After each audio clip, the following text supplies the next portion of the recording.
Азан дұғасына тоқтала кететін болсақ, кейбір жат ағым өкілдері дұғаны соңына дейін айтпай жатады. Азанның маңызы өте үлкен. Азанды айтушы да, тыңдаушы да сауап алады. Азанды естіген адам оны іштей қайталап айтып, соңында дұға етсе, дұғасы қабыл болады.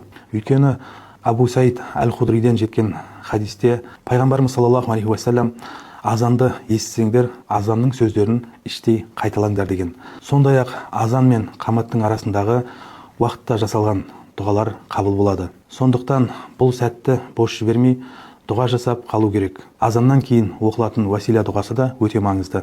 Бұл уасила дұғасы пайғамбарымыз саллаллаху алейхи уассаламның шапағатын үміт етіп, оған Алладан жоғары мәртебе сұрау. Жат ағым өкілдері осы жерін айтпай жатады. Ол дұрыс емес.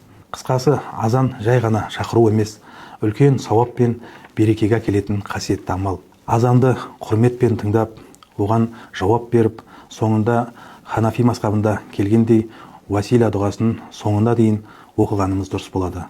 Алла тағала дұғаларымызды қабыл етсін.